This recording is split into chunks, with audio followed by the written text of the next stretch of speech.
আসসালামু আলাইকুম cooking with লিয়ার আজকের রেসিপি তেজপাতার পিঠা।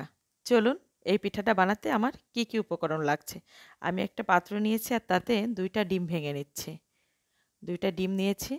এখন নিয়ে নিচ্ছি স্বাদ অনুযায়ী লবণ এবং পরিমাণ মতো চিনি। আমি এখানে ২ চামচ চিনি ব্যবহার করেছি।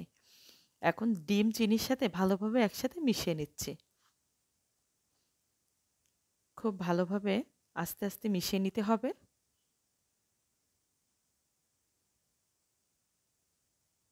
আমি এভাবে অনবরত নেড়ে নেড়ে একসাথে মিশিয়ে নিয়েছি। এখন এর ভিতরে দিয়ে দিচ্ছি ১ কাপ ময়দা আর ১ কাপ চালের গুঁড়া দিয়ে আবারও ভালোভাবে একসাথে মিশিয়ে নিচ্ছি।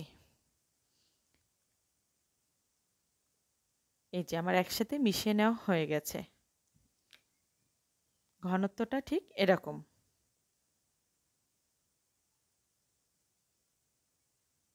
এই পিঠাটা খেতে খুবই সুন্দর এবং মজার। খুব অল্প সময়ে বানিয়ে নেওয়া যায়। এখন আমি বললাম না তেজপাতার পিঠা, এই যে এরকম ২টা বড় বড় তেজপাতা নিয়েছি। এখন চুলায় একটা প্যান বসিয়ে তাতে তেল দিয়ে দিচ্ছি। তেলটা গরম হতে থাক। এদিকে আমি আপনাদের দেখিয়ে দিই তেজপাতার গায়ে এই বেটারটা এরকমভাবে মিশিয়ে নিচ্ছি।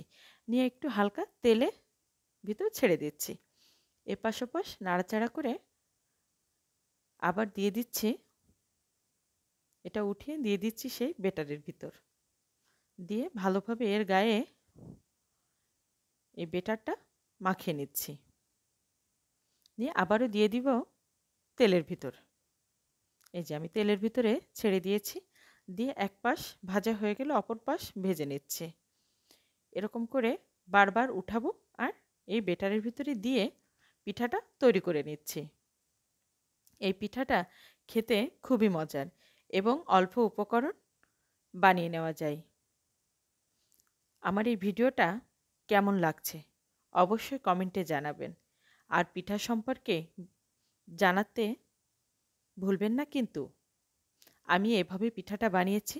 আপনারা কিভাবে পিঠাটা বানান অবশ্যই আমাকে কমেন্টে জানাবেন। আমার পিঠাটা বানিয়ে নেওয়া হয়ে গেছে। আমি একটা ছাঁকনির সাহায্যে উঠিয়ে নিচ্ছি। এখন আপনাদের কেটে দেখিয়ে দিচ্ছি।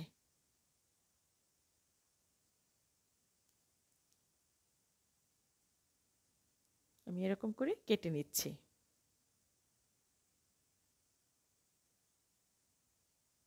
গরম অবস্থায় আমি কেটে নিয়েছি। আপনারা ঠান্ডা হলে কেটে নিতে পারেন। এই যে পিঠাটা দেখতেও যেমন সুন্দর, খেতেও অসাধারণ। ভিডিওটা ভালো লাগলে শেয়ার করে দিবেন।